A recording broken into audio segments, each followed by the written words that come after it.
Hello everyone, welcome to the round 18 roundup stream. Great to see a lot of you already in the chat. Hope you all had a good weekend. Obviously a lot of big scores in the NRL, which has translated into some big SuperCoach scores as well. Hopefully you all can hear me okay. Do let me know if there's any issues, but great to see so many of you waiting already in the chat. Obviously had to start a little bit later tonight at 7 o'clock, but thank you everyone for joining me. Hello to Dean, Micah, Galway, Paycheck, Mark Lawless, Mozart, Corey, Ian Johnson as always, Sambo, Queenslander with the same love heart, thumbs up emoji as always, Don J, Cody, lots of others from before, Sticky Nicky, Luke, great to see you all in the chat. Shout out to Luke as well, who was the first message saying he's currently ranked 37th, so congrats Luke on the fantastic rank. Although, yeah, you said you scored 1476 and I'm expecting to drop, so I guess on that point, we'll quickly discuss what we think is probably around the past score. So I've taken averages of the Podmasters Cup and the Podmasters Second Cup. Podmasters average was 1439, the other one was 1450. So I think around that mid 1400s feels about the past score. So I think if you're in the upper echelons, like Luke, for example, sitting at 37th, yeah, to be honest, I think there could be a slight drop. You could maybe stay about the same. But yeah, massive scores around. The high score I've seen is an 1822. There's an 1822 going around. I just saw on Twitter just before I started the stream, and I was like, holy hell, 1822. I don't think I've ever seen a score that big in SuperCoach before. There were some big ones in the 2021 season, but I don't remember an 1822 because there were the people who went big this week were very highly owned, and there was just some humongous ones. Yeah, crazy scores this week. Like I scored 1461, which I'm happy with. I'm happy with the 1461, but when I started taking the averages and everything, I thought, well, it's kind of about the middle ground. I don't think it's actually as good as I hoped for, but hopefully we'll get some green arrows off the back of that. And then obviously we're coming into round 19, which is another bye week. But yeah, hopefully some green arrows this week with the 1461. Just quick shout out as well to some of the massive scores I can see in the chat here. I'm seeing a lot of 1400s, 1554 from Mozza, 1531 from Mark, 1677 from Braden, which is huge. 1563. Cody saying that he's seen a 1790, so 1790 in one of his comps. Nice hair, man. Thank you so much, Corey, for that one. Abbas, nice hair, bro. Yep, appreciate that. Thank you. And straight back to you as well, even though I can't see your hair. 1840, Braden is saying he's seen. The highest I've seen is 1822, but yes, an 1840, I wouldn't put it past someone to get 1840 this week, just with some of the scores that we saw this week. Like last week was pretty much just DWZ and Nickel Klukstad. This week, I mean, Tigers getting beat 74-0, Bulldogs getting beat 66-0, Sharks winning 52 plus points as well. Like there was just some humongous scores this week. So yeah, it's definitely a week where I think you need to cut through some of the scores that you see and your own score and really try to digest the past score, because I think there is a big spread. I'm seeing people in the low 1300s, and it came down to a few players. Like, did you own? Like, I'm going to assume everyone owned Nico Hines, and I'm going to assume most people captained him. So I think everyone started very well this week. I think most people were on about late 400s, early 500s after the first game. Then Saturday, I think, was a bit of a down week, a down day, even Friday, to be honest, because, for example, I had SJ only scored 20 points on Friday, which was very tough conditions in that game, but I thought, a bit more than 20 points would have been nice. Didn't play Alex Johnson, given the conditions. He ended up getting 66. Look, that 66 did involve a double, but I thought, let me just take the chance and go with, my other options were Christian Welch and Reid Marnie. Of course, I chose a guy who scored the least out of those three. Christian Welch has updated to 40. Reid Marnie is currently on 45, but those two obviously not a massive difference. The reason I ended up playing Welch was just because I thought it'd be a middle-dominated game, and I thought I was onto it. I thought I was a genius after the first 15 minutes. He was offloading and everything, and then he played bugger all minutes. So that didn't work out in my favor. But obviously, the story and the hero of today for me for sure was Kalen Ponga. What a man, Kalen Ponga. I wish I would have come up with a poem for him. I haven't just yet, but Kalen Ponga, Greg Marzu, a deadly duo. Fantastic stuff. Bradman Best obviously had a massive game as well, but what about that beard? Thanks, Corey. Appreciate it. There's been a bit of love for the beard as well in the last couple of weeks, so don't worry. The beard is getting as much love as the hair, or it's starting to get some love as well, not just the hair. 1531 from NRL Merseyside Reds, hopefully into the top 100. I'll be interested to see where you're currently placed Merseyside, because 1531 is a good score this week, but it probably, like in any other week, we look at that and think that's amazing. But in this week, it's kind of like, that's good. Is it a 1600 though? Is it a 1700? It's just not quite hitting this week. But I think if you've cracked 1500, I think you should be pretty happy with that. If you've gotten if you've gotten past 1550, 1600, I'd be shocked if you don't get green arrows, put it that way. 1521 from Sai as well. So there's some really big scores this week. Thank you, Mitchell, for being a member for 12 months. Really, really appreciate that, all the support. Quickly, what I'll do is I'll quickly just go through how my team went. Overall, it was fine. Pretty much carried by a few players, and I think a lot of people had the same story for the week. So Nico Hines, captain, was great. My trade of Mulatalo, I'm happy with that. Ended up scoring 87 with a double. Bryn Nicola, fantastic, scored a double as well, 97 points. Very happy. So I was very happy with the Sharks' performance. On the Friday, SJ not great with 20, but Cody Walker 79 points was good. Alex Johnson, if I played him, would have been nice. Damien Cook got benched, but he still got a try assist for one of Cam Murray's tries, so I'll take the 60 points from him. On the Saturday games, Melbourne versus Penrith, I only had Christian Welch and kind of already spoken about him. Titans Raiders, so Joe Tarpany was great. It seems to just be that if the minutes open up for him with the lack of no Josh Papali'i this week, he just needs to get like 5 to 6 extra minutes, and his PPM just doesn't stop. Like, he played 59 minutes when normally he's playing about 51 minutes. So those 8 extra minutes meant about 20 extra points on what he's been kind of giving us for the most of the season. So very happy with Taps. Not happy with Dave Fafita. Bloody hell, you guys would have seen me on Twitter tweeting and half praying for Fafita to not go 100 plus. Just like, I'll take 90. Just don't even go 100 plus. Of course, he gets 107. Should have been more as well. Like, he got dudded a try, which I can't believe that was not given as a try, but he ended up on 107 plus 17. He should have been on 120. Thankfully, I guess, only 107 he's updated to. There could still be some more updates as well. Some games have given updates, some games haven't yet. But Fafita, for me, like, if I very quickly mention, round 19, obviously he won't be playing with Origin, but he 100% will be my priority in round 20. So part of my trade plans for next week will just to try to create a bit of bank, just to be able to go back to Fafita in one move if I have to, because, look, I'm going to quickly look at Jay Schubert's predicted break-evens for Dave Fafita. So he has, very quickly, let me just find it here. So he's got Fafita having approximately a 49 break-even and only losing 35k. So that massive 150k price drop I was hoping for, it's amounted to about 35k.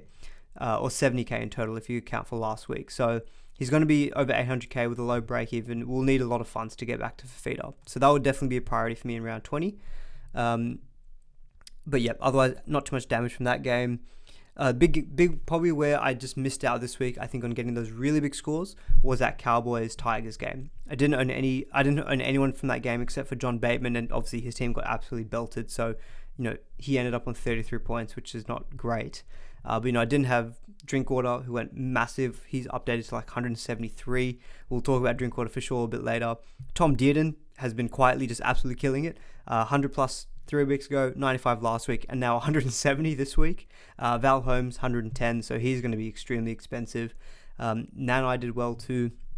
I just didn't have any. It was Drinkwater. Didn't have Drinkwater, and he was kind of, I think, the guy who, if you had Hines, like Drinkwater and Ponga this week, those are the kind of guys who went to like that 1600 plus range. So a little bit annoying not having Drinkwater, but I guess we can't complain too much with that one. The Brisbane Dolphins game wasn't too big from a Supercoach point of view. It was a fairly tight game. So I only had Pia Kura, only 36 points, not fantastic, but Asako still solid, 52 points. Who else we got? The Bulldogs Newcastle game was where I really profited. So I was thinking it was going to be a bit of a red arrows week coming into today. I was very hopeful for Ponga and Mazu. I think I really needed big points from them. Very happy with how they delivered, obviously.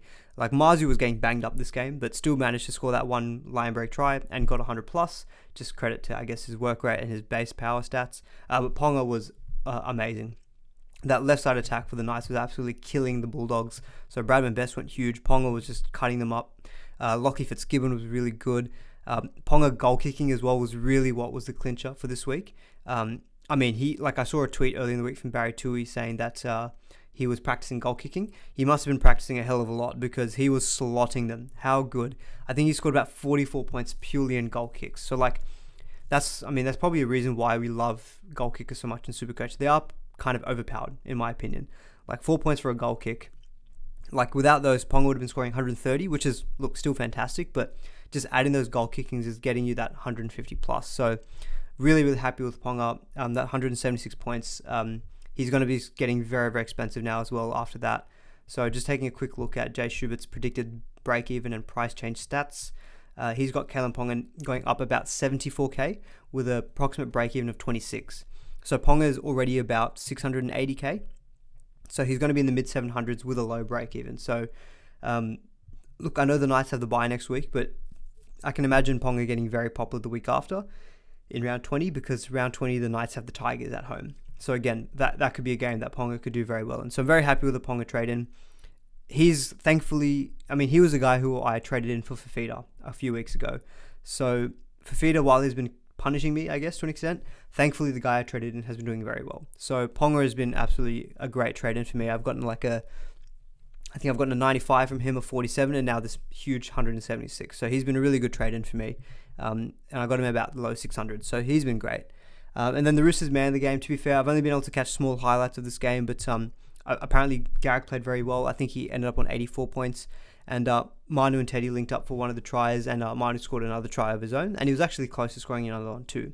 So he's actually been pretty good the last few weeks too, even at his games at centre. So 94 points I think he's ended up on. So yeah, very happy overall with those late efforts in the team. Toru Harris, solid 61. But so I'll quickly end my spiel about my team. I'm sure you guys want to talk a bit more about your own scores and other stuff in the matches. But I think the way I want to do this week is we'll try to go through most of the games, but there's kind of like a big disparity in games. We've got these humongous high-scoring games, and then we've got these kind of really tight, like Manly Sea Eagles, Roosters, Broncos, Dolphins, kind of tighter games. Storm Panthers was tight for maybe 50, 60 minutes, and then the Panthers kind of just ended the show. Warriors Rabbitohs was a little bit very interesting game, but happy to take the stream to be a bit more chill, go through some of your questions and whatnot, but otherwise we'll go through kind of the games as per usual. Let's just see what's happening in the chat here. Currently 251st from NRL Merseyside Reds. Okay, so if you're 251st and you scored 1500 plus, to be honest, I think the way that the scores are, I'd be surprised if you managed to break into the top 100. I think you could maybe get into the top 200, but 150 rank rise, given how many big scores I've seen already, and the 1500 is a good score, but it's not like, if you'd scored like 1600 plus, I probably would have said maybe, but I think, sorry to temper your hopes, but we'll find out tomorrow morning anyway, but I'm not sure if you'll be making top 100, just there's really big scores floating around. Aman, what a wild week, starting with not checking my team at work Thursday, leaving Hines and Ronaldo out of my team. Jesus, that's pain. Finishing with Ponga captain, still somehow hitting 15-23. Ponga captain, obviously, he trumped Hines by 20 points, but not the fact you didn't get Hines points at all. Oh, God. And still getting 15-23. Look, you've outscored the majority of people, Steezer. So, that's very good that's worked out for you. But I guess it's the thought of what could have been. What could have been if you had Mulatalo and Ronaldo, Mulatalo and Hines in your team, I should say. Mitchell saying, Drinkwater, what a man. Need a new emoji for Drinky. Oh, I probably do. I probably do need to have an emoji for Drinkwater. The guy has been absolutely killing it. Let's just start there. Cowboys, Tigers, why not? 74 zip. It was insane. Well, what can I say about this? Like, Cowboys wanted their revenge, and they got it. They got their revenge. They were celebrating how Stafford Toll was celebrating back in Leichhardt, doing the Triple H celebration. I think Leilua did it. I think Murray Taulagi did it. That was payback indeed from the Cowboys. They're definitely, this Origin period has really helped him out for sure. Like, they've definitely gotten back to that team we saw from last year that was really on form, and they're starting to score a lot of points as well. So yeah, Cowboys for sure, definitely going to be worth it of interest. They're very interesting because so now they don't play round 19, so they're not going to be a trade-in for next week. But the run home for the rest of the season, it's not like the easiest. But to be honest, the way that they're playing, and they've put scores on good teams. Like, they put a score on Melbourne. They beat the Rabbitohs quite comfortably as well. Like, Manly, Parramatta, Titans, Broncos is the first 4 games after their bye, before the bye in round 24. Then they end with Sharks, Dolphins, Penrith. Like, to be honest, it's really probably that Penrith away game in round 27, and maybe that Broncos game where you'd say, oh, okay, maybe they can't score a lot of points. But outside of that, every other of those games, we know the Sharks against top opposition, they can be leaky. To be honest, that run home is not that bad for the Cowboys. And God, I shudder to think what Drinkwater's price is going to be when he eventually changes. So again, referring back to Jay Schubert's predicted stats, he's got Drinkwater for a 75k price rise and a 25 break even. Now, keep in mind, he did that pre-updates. Drinkwater's now gone up to 173. I think he ended on 158. So Drinkwater's probably going up, call it 85k, and he's already 893. He's going to be like 950,000 with a 25 break even. Like, he will genuinely probably hit $1 million, which is just ridiculous to think about. The only two players in SuperCoach to get $1 million figure is Tom Trbojevic and Nathan Cleary, and that was in that crazy 2021 season. So if Drinkwater gets there, it's pretty mad. I mean, I don't know what I can say at this point. I don't know what more I can say. He's probably like, look. Again, I'll do a quick plug for my newsletter. I do recommend this newsletter because sometimes my thoughts do change from the original Tuesday stream. And this week I tried to put a bit more depth and analysis into it. So I had a section which was run home fullbacks. I'll actually see if I can put it on screen and you guys can see it. Maybe you guys can see the list that I had put up on like Wednesday night. So what I did was I was looking at the list of fullbacks for the run home, and I was looking at assuming they were playing full health. So for that reason, I had Latrell at number 1.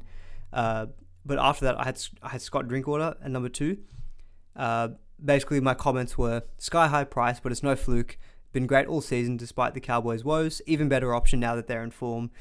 I don't really think I need to say anything more than that. I also tweeted that he's probably the perfect pod at the moment. Yes, Steezers, as you say, he's the perfect pod because he's 3% owned.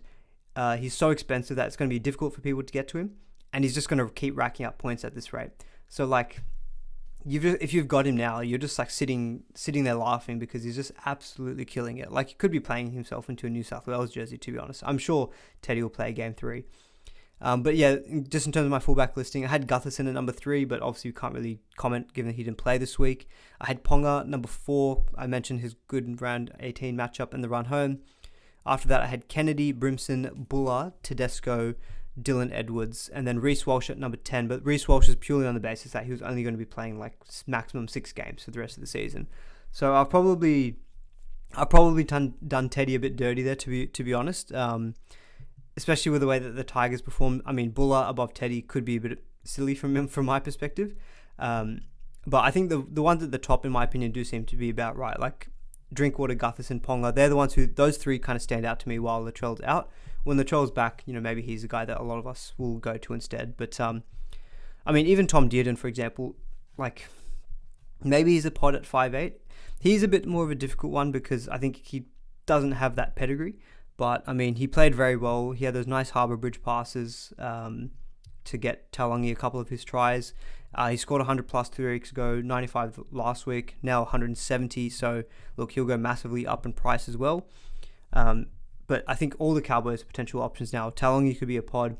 We know how good Val Holmes is. It's just very frustrating with Holmes is that this is the Holmes that we wanted at the start of the season when they had the unreal draw. Didn't work. And now he's killing it when everyone sold him. So he would have been a great trade back in this week. Again, plugging in the newsletter. I mentioned that Val Holmes was one of the ones that I like to buy because I think his break even was meaning he's going to go up quite a bit in price this week. But yeah, I don't know. It's weird because I don't really have a lot of future trade plans with these Cowboys guys. My current fullbacks are, I've got Garrick in there at the moment. I've got Gutherson. Maybe the play is for me to keep Gutherson. And maybe you just try to get Drinkwater. I don't know. Or maybe I just try to can you even call it anti-podding Drinkwater? He's not even that highly owned. He's a bloody pod in itself. Maybe just to try to go Latrell. Currently my 5'8s are Cody Walker and Ponga, which I'm fine with as well. Obviously Ponga I'm very happy with. But yeah, so I don't know how I'm going to get Drinkwater in if I need to. Or do I just say, sweet, congrats Drinky owners, credit to you, take the points. Those are points that I won't be getting, and I need to try to find them elsewhere. That could just be what I have to do.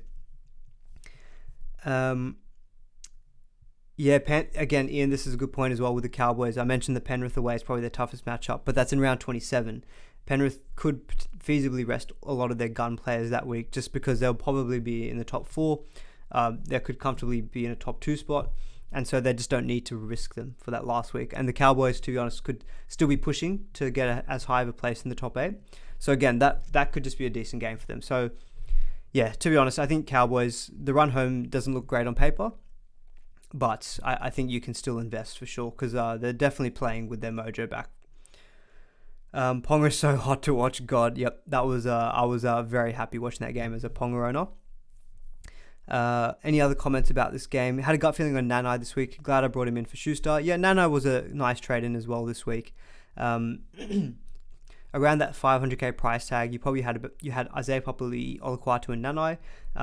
Olukwatu was the one that I preferred, given I think that he's generally a bit more safe, and Nanai's a bit more rocks and diamonds. But to be fair, if the Cowboys are going to play like this for the rest of the season, just obviously not putting up 74 points, but just on form in general, Nanai is very likely to get attacker stats every other week. So yeah, he ended up on 106, so he's actually updated up to 106. I think he was on 84 pre-updates, so he's obviously had a big game. We know he's got this ceiling on him too. So yeah, good trade in. Who was that from? That was from, where did I read that from? Sorry, that was from Braden. Yeah, good trade in Braden. Yeah, getting 106. It's always nice when you're trading against 100 plus this week.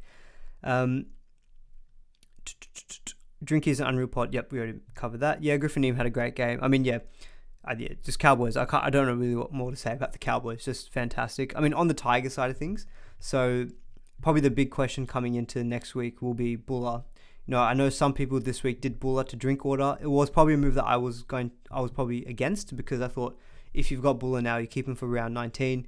Now in hindsight, obviously that looks ludicrous, because Buller's come and scored 15 points.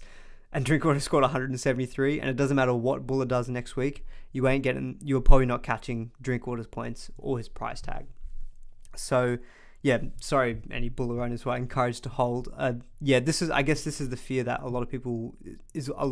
reason why people sold Buller last week. Tigers attack without Coruscant and Brooks, were they going to struggle? And we've seen now, I think, enough evidence that they will struggle. So, Buller, it's tough, because next week against the Sharks are relatively Origin unaffected. Look, we still don't know the team list for New South Wales. Maybe Nico Hines gets a run out for Game 3. We don't know yet.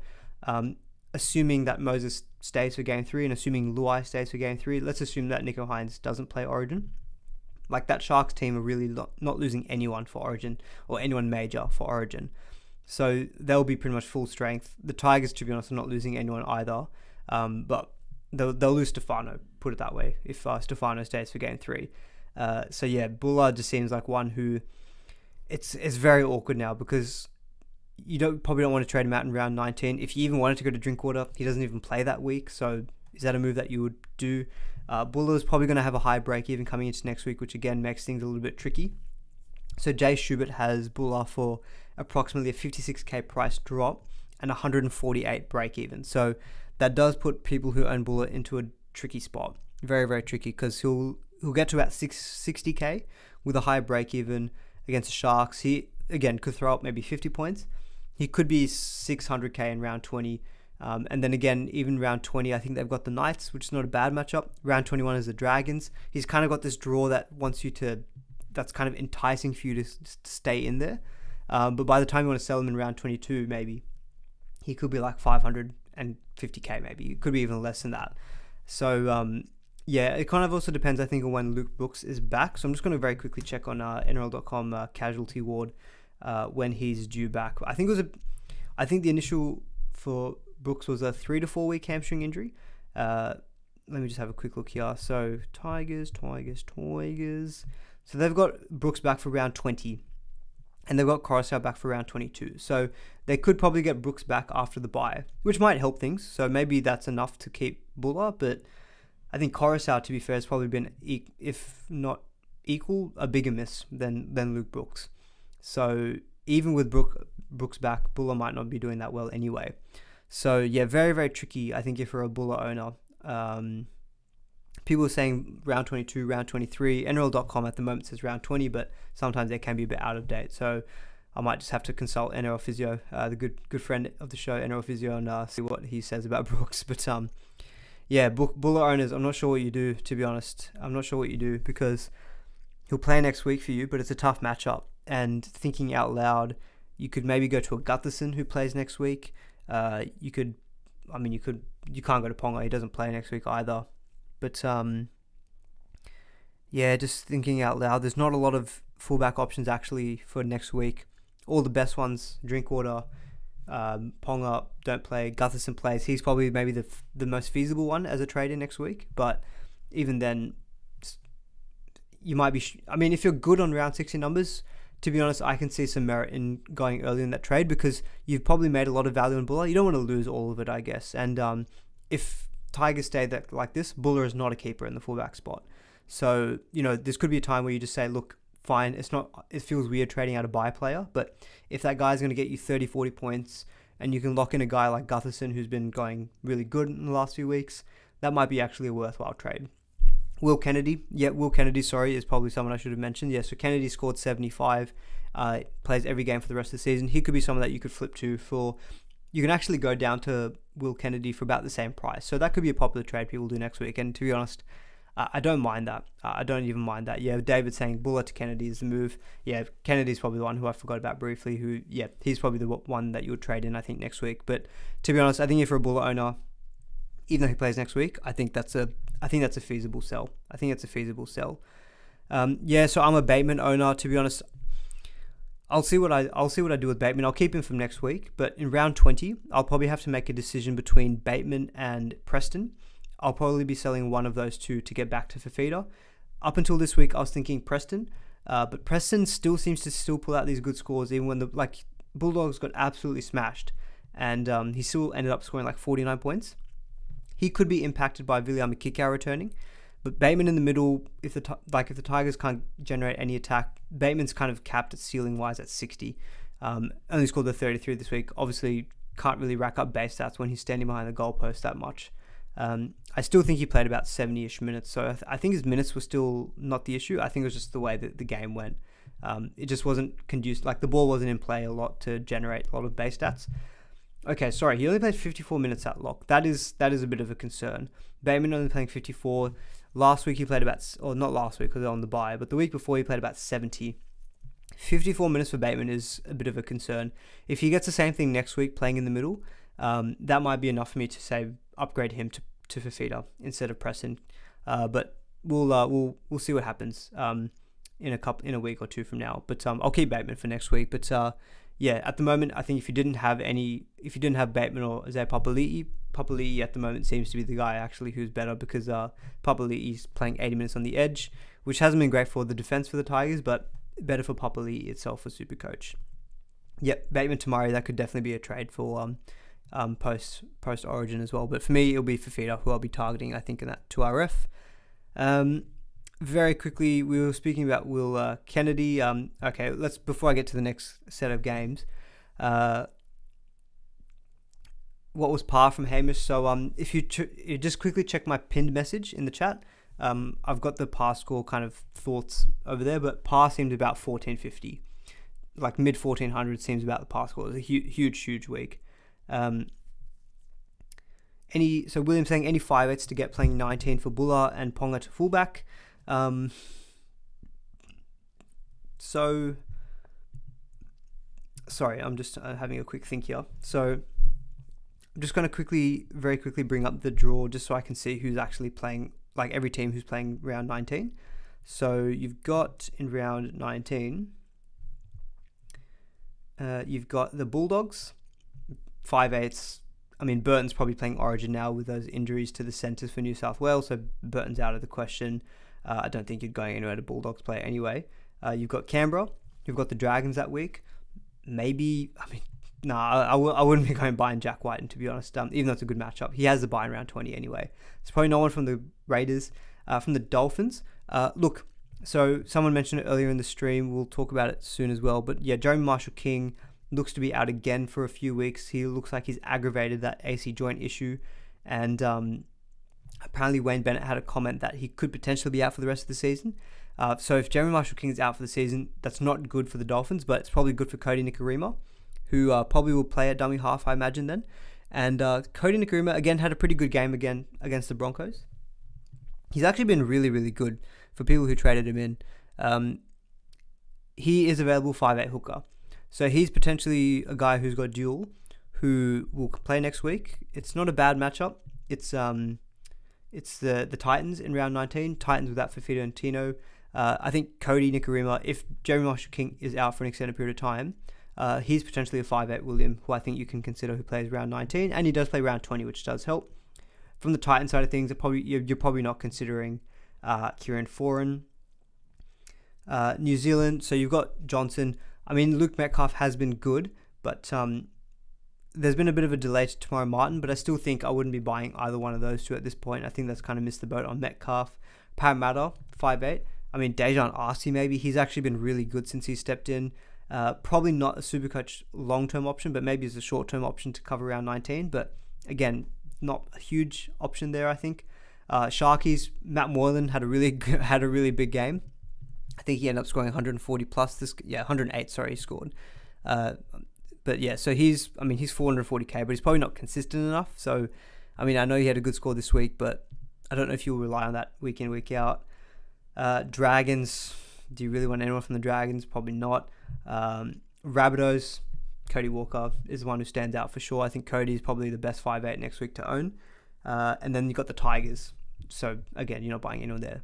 So essentially, the 5'8 spot is not strong for round 19, but Cody Nikorima seems to stand out. I like him, especially if Marshall-King is out for the rest of the season. And because then you could see Cody Nikorima at 5'8 partnered with Isaiah Katoa. You could see Sean O'Sullivan playing, or you could still see Nikorima could play dummy half. He could play fullback. I think he'll get a spot in that team somewhere, where I think he'll be fine in your team as a trade-in potentially. I'm a bit late for the scores, but I got to brag about my 1687 Duncan. Again, really highly rate the username. I won't repeat the second part of your username, but I rate it. Fantastic score. That's a huge score. So I think, just to answer your question, William, I think Nikorima could be the option. Amal, what happened to Sammy? So Phil Sammy, I think he picked up something in the warm-up. So I think he swapped to 18th man, and I think, I can't remember who else. I can't remember who was the guy who came into, was it Jojo Fafita? Jojo Fafita came in to replace him, but I think it happened very, very late. I think it was in the warm-up, so doesn't sound like it was something hugely major.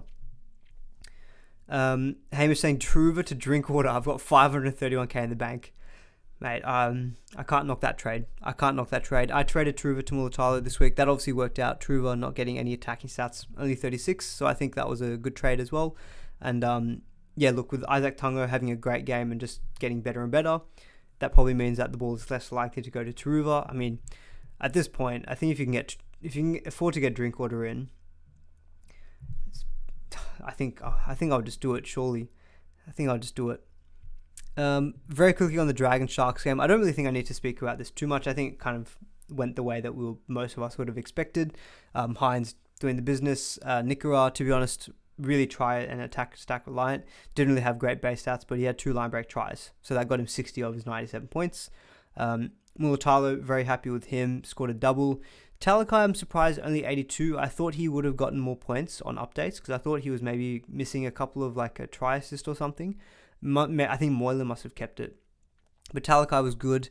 Apologies again to anyone who I really kind of recommended Sione Katoa or maybe Jesse Ramian. I mean, Ramian scored a try off a kick, but Sione Katoa, the ball is just not getting to him.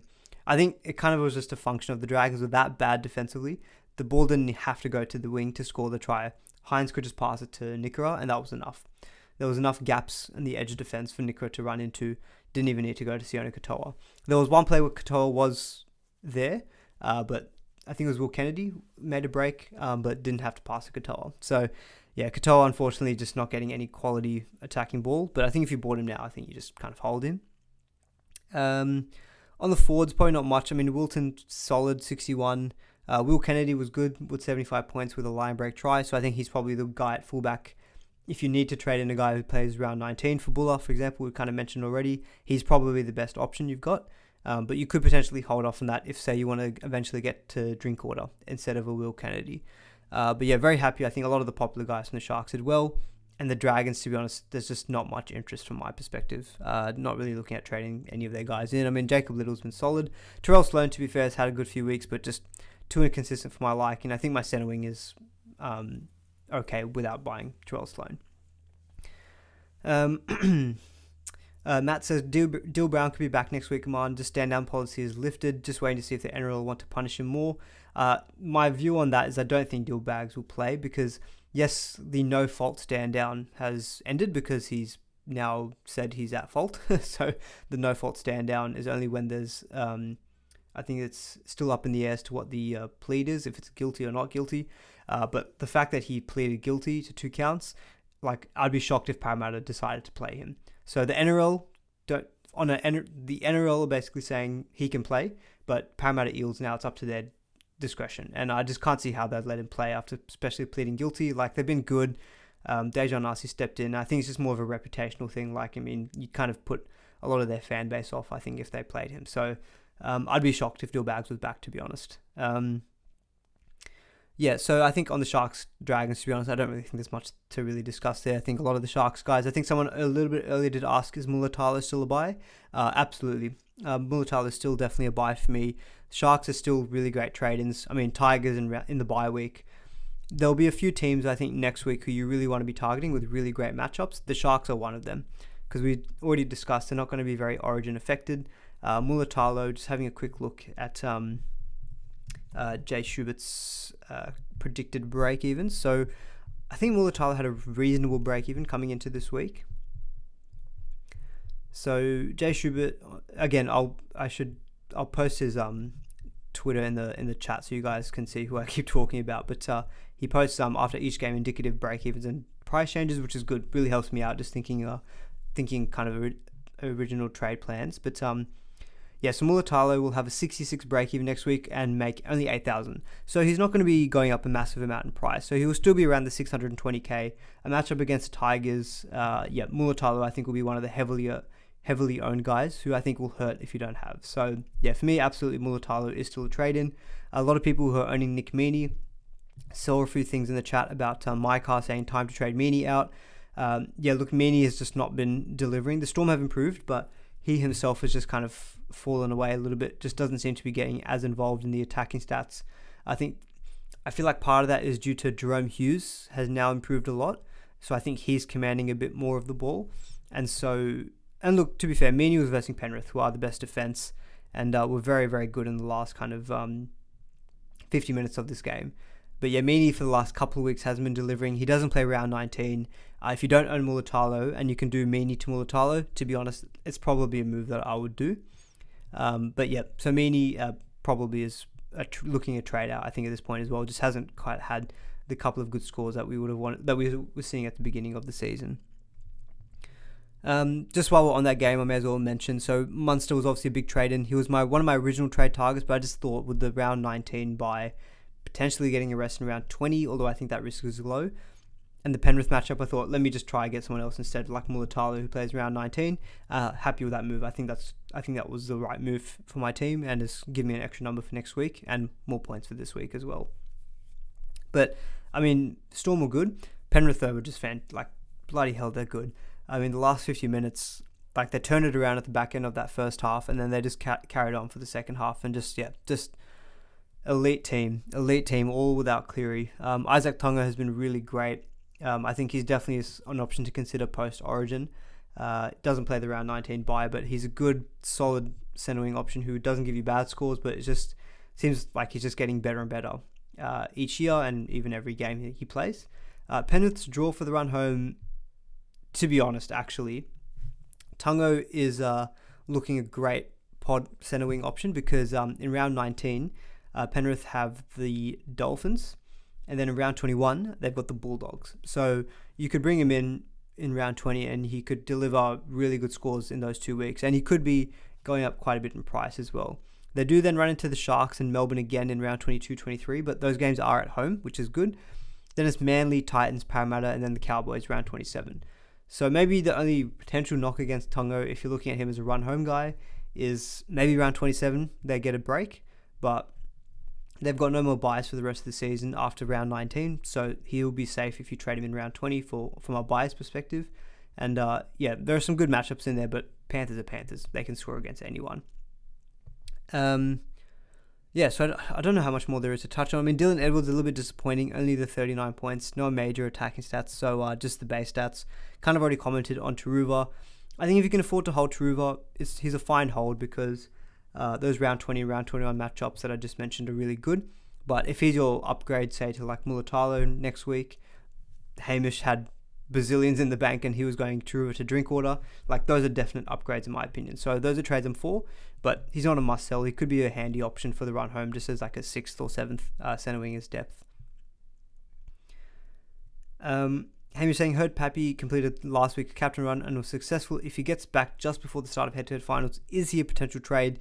We'll have to kind of cross that bridge, Hamish, I think, when it comes, because like, to be honest, if Pappenhausen was named in a few weeks' time, I still don't know if I'd be jumping on straight away, because you just have to think with such a long time off, he's not going to be 100% match fit, nor do I think he'd be 100% confident. Just like he won't be that full sprinting, full tilt Pappenhausen that we love. So yeah, for me, Pappy, like that's something that we'll cross, I think, eventually.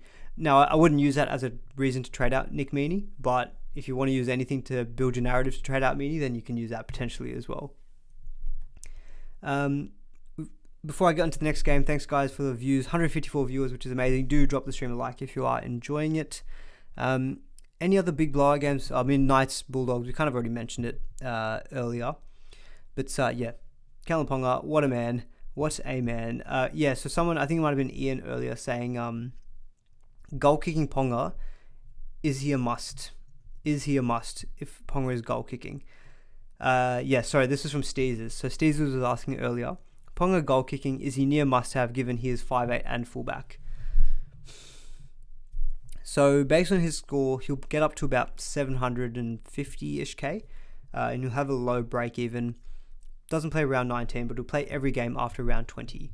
Now, I do like the Knights run home. So Knights run home, round 20 is the West Tigers, which is great. It's a West Tigers game at home. Then it's Melbourne in round 21, which is tough.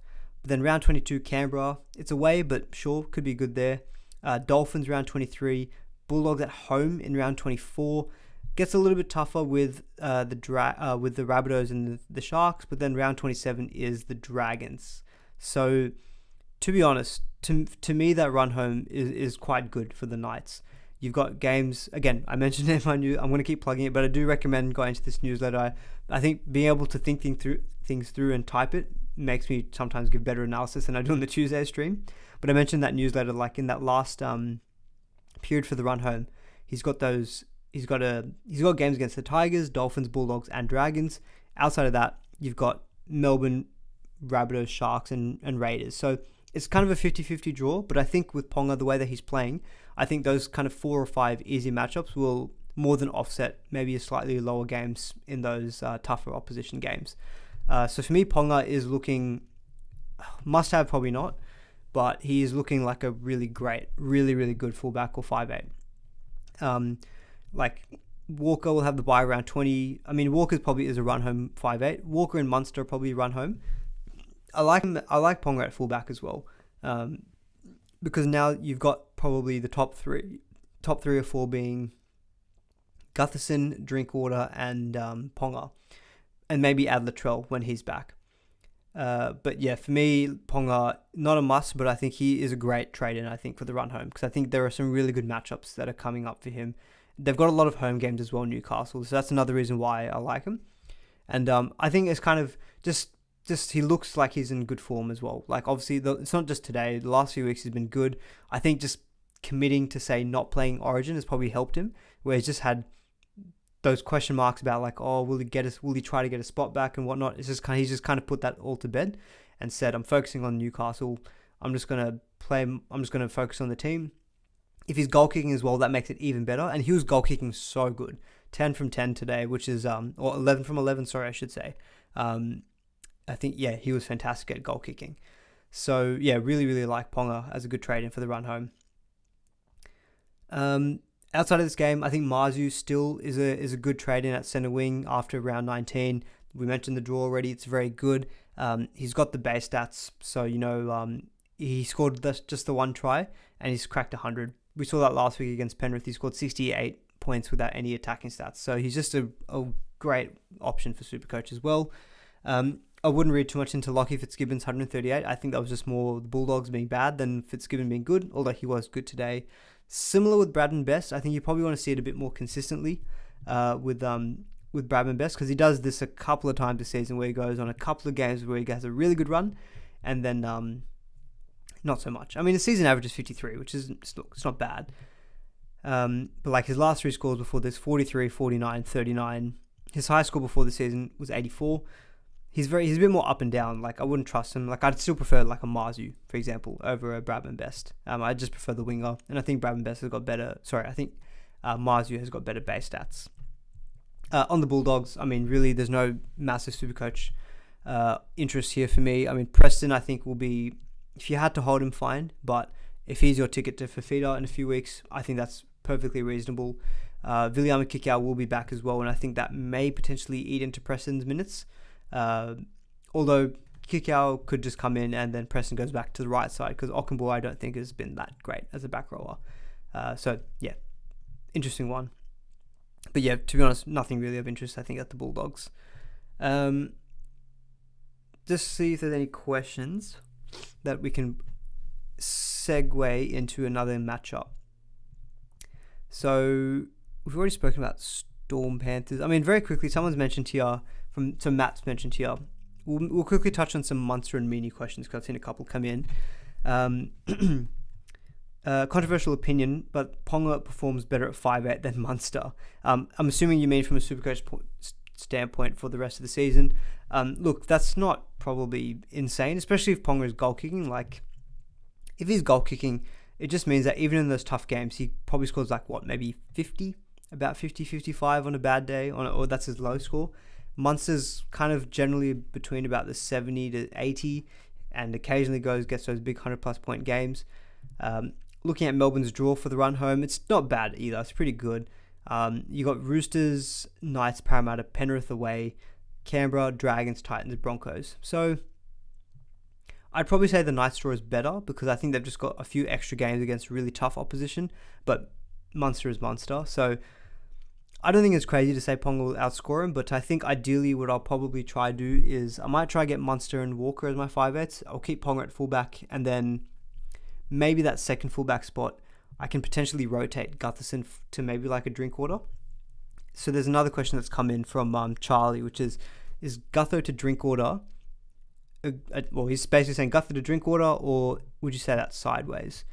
I kind of think it's a little bit sideways, but to be honest, Parramatta's draw does toughen up a little bit after round 20. So they've had a good run the last few weeks, and Gutherson's definitely profited off that. I mean, he's had games against Bulldogs, Manly without Origin players, and then the Dolphins, who are not in a good moment.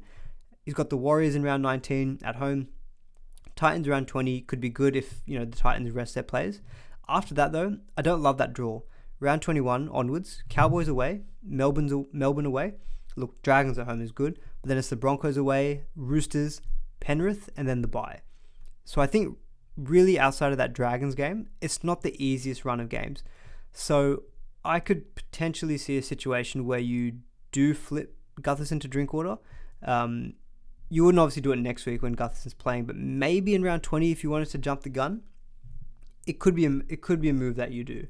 Gutherson could be a season keeper, but looking at that draw again, it's definitely reasonable to say potentially that you could sell Gutherson to Drinkwater. So I think that'll be a question that we'll ask maybe in round 20. But yeah, I think given the Parramatta's run home isn't the easiest, that might not be totally crazy. And the question on Nick Meany was, is it okay to hold Meany? Still, it's definitely okay to hold Meany because, he's the goal kicker for Melbourne Storm. Just think we're not seeing quite enough from him at this stage. That makes me think that he's not going to burn you, I think, if you sell him, put it that way. Like, for example, if you haven't got Mulatalo, I think Meany to Mulatalo is a really good trade for next week. Alright, let's quickly mention the Broncos-Dolphins game. So I've seen a question here from Luke. Do I still think Asako is a good trade-in? So I've kind of said this for the last few weeks, but Asako scored 52. Again, solid, nothing crazy. He is expensive as well. Again, referencing Jay Schubert. So he's got indicatively Asako for a what has he got?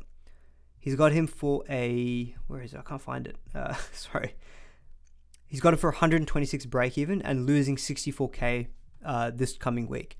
And I think with Osako, the reason, like, he plays round 19, which, look, he still could be a good trade in. If he loses 65k, he'll be in the low 700s, and he'll be playing round 19, and the round 19 matchup is pretty decent. It's round 19 against the Titans, who'll be missing their Origin players. So I think Osako, if you view Osako as a season keeper, which I do, to be honest, I think next week's not a bad week to trade him in if you want to get an extra round 19 number. If you're okay for round 19 numbers, you could potentially wait, because then round 20 is Penrith, then round 21 is a bye. So I think you could, like, you'd be trading him for round 19, but then the 2 weeks after that could be a little bit, more difficult. Round 22 onwards, though, I think Osako is a great trade in, because you've got Bulldogs and Knights back-to-back in round 22, 23, then the Roosters, and then the Tigers, before it's the Cowboys and Warriors. So the run home for the Dolphins is good. So I think Osako from round 22 should be in most people's teams. But if you wanted to get early on him and try to get that extra round 19 number, I do think Osako is a fair trade in next week. If you want to play the money game a little bit, then I think maybe you wait until round 22, because I think there could be a good chance he goes further down in price by then. Stefanos, who do you think will be the best replacement for Campbell Graham? Yeah, so Campbell Graham, I think, has picked up another sternum injury. I don't think he'll be back until round 21. So again, I think if you're looking center wing, I think Osako is still fair as a trade-in. I think Mulatalo, any of the Sharks players, like maybe a Talakai, still good options as well. Who else have you got there? I mean, Val Holmes doesn't play round 19, so that's not ideal. But if in round 20 Val Holmes plays, Rabbitohs are already on the bye, maybe you just go Campbell Graham to Val Holmes. I really like Val Holmes as well as a trade. And I've got a bad feeling in my stomach that Val Holmes is going to be someone who I won't be able to get back to this season, because I think I need to prioritize Fafita, I think, in round 20. And Cleary will probably be back round 20. And Penrith have the Dolphins in round 20. I might get FOMO and just jump on Cleary that week as well. And then that could be all my money in those guys, and I have no more money spare to upgrade to Val Holmes. So yeah, but Val Holmes is probably another option, I think, at centre that you could trade Campbell Graham to. I mean, if you can afford to hold Campbell Graham, it's not a bad option, because look, he's been really good all season. But Rabbitohs do have a few buys down the line, and yeah, maybe you can use that opportunity to get a round 19 number. Little bit of recency bias in that take, surely. Cameron, do you mind just mentioning what take? I make a lot of takes in the roundup stream. If it's about Nick Meaney, potentially yes, because he has been good for the majority of the season. I'll give you that. But the last few weeks he has definitely tailed off, and I'm wondering if that's kind of coincided with Jerome Hughes' improvement as well. But yeah, let me know what take that is, because I'm keen to see what you think. Pirakura looking like a dud trade. Yeah, look, not ideal. I was very keen on playing him this week because I thought the Dolphins' edges would be poor. He seemed to just be a bit more of a decoy. Like, he wasn't really getting used a lot in attack. The guy outside of him, Herbie Farnworth, he was the one who was profiting the most. Scored a double, 108 points. I just didn't really think they needed to use Pirakura as the guy in attack. Now, look, it's only 1 week in, right? 36 points. That's kind of pretty much exactly what he scored last week in base stats as well, which is not the best, but I was hopeful for some good attacking stats.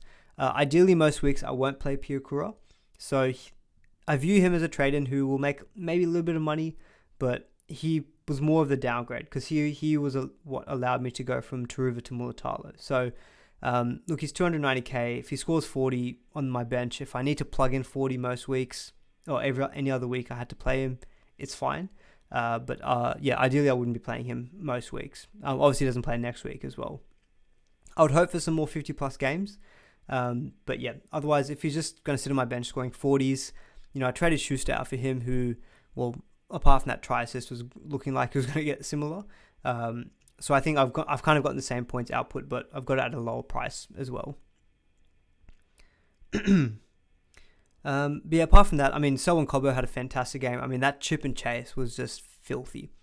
Absolutely filthy. It won't make me trade in Cobbo. I mean, I'm generally not quite biased, but when it comes to SuperCoach, but you guys probably know, if you watched me last year, I got absolutely burnt by Katoni Staggs and Selwyn Cobbo at the beginning of last season. So I'm kind of just like, oh, Stags, I'm just like not too keen on going back to at all. Maybe Cobbo, because at least he's a winger, but he had a fantastic game. That chip and chase was unreal. Payne Haas killing it, 79 points. I think he'll be a great option to target after next week as well. No Tom Flegler for the next few weeks, so Payne Haas will continue to be asked to play big minutes, which I'm pretty sure he did this week. And even when he doesn't play big minutes, the guy's a freak. He's a freak. Now, there was a report from the NRL Physio that he had picked up a hamstring injury. So let me quickly find that tweet as well. I think a few of you guys were mentioning it at the beginning of the stream, so I've only just got onto it as well. So Physio has mentioned Payne Haas is in doubt for Origin 3 after picking up a minor hamstring injury. With the high re-injury rate of hamstring strains, even the most minor issues often require 10 to 14 days to return to play. Origin 3 is in 10 days' time. So it seems as though he's very touch and go for Game 3. And because it's a hamstring, maybe the Broncos don't have to play him in round 20. So there could be a chance where Payne Haas isn't available in round 20. So I think with him, in terms of a trade-in not a trade-out, but as a trade-in, I think you just have to see how this hamstring injury plays out. And because I think the way that NRL Physio describes hamstrings is there's no impact on their performance when they come back. So if a player comes back from a hamstring injury, there's no impact on their performance. So if Payne Haas was averaging 75 before hamstring injury, and he comes back fully fit from a hamstring injury, he'll average 75. The issue with hamstring is the re-injury risk. So the chances of the probability of him getting another hamstring injury are higher. That's the main issue. So I think with Payne Haas, they might just be very conservative with him. But yeah, obviously, if you got him, you're probably just holding him for the time being. But as a trade-in, we'll just have to see what happens come round 20. Apart from that, probably no real other major options, I think, out of the Broncos. Dolphins, it's really Asako, Cody Nikarima, I think, potentially. I think if you are looking for a downgrade, hopefully we get some updated news on Branko Lee. Otherwise, Valence Tavare looked good, scored a double, so he ended up on 68 points, so he had a good game. So I think anyone who has him as a downgrade, you'll be happy with that. He probably would be one of the better downgrades next week as well to cover round 19. So yeah, he's probably someone I think still that you can look to maybe downgrade to if we get some better news about Branko Lee. We just don't really know at this point.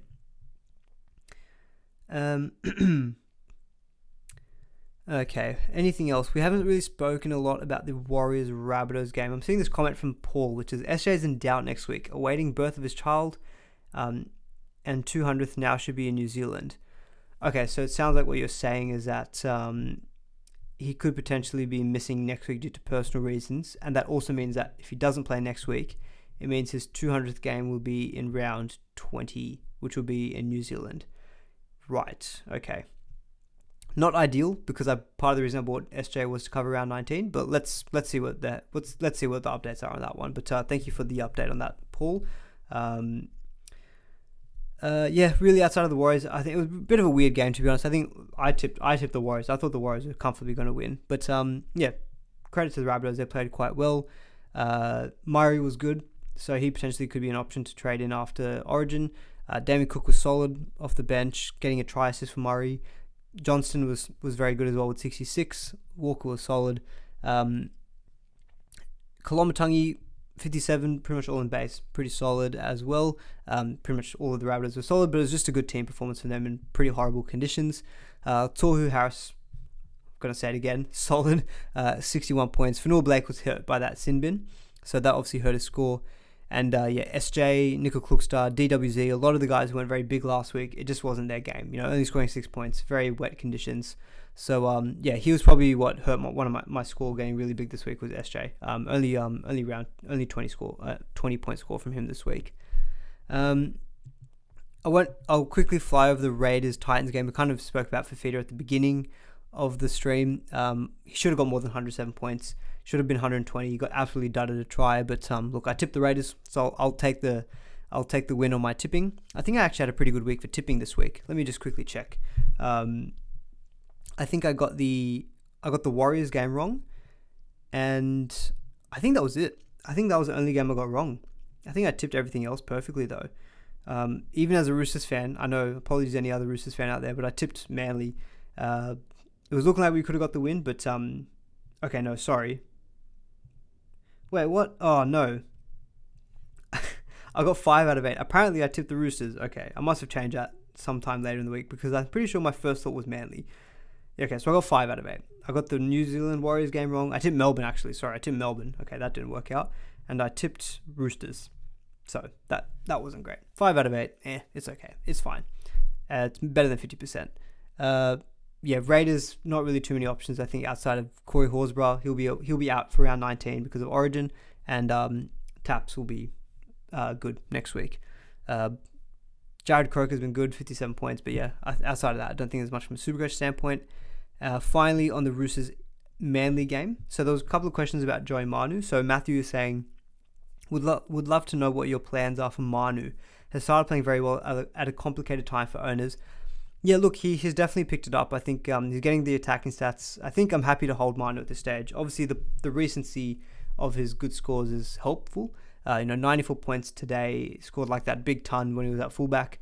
Even last week, I think he got a pretty decent score playing at centre.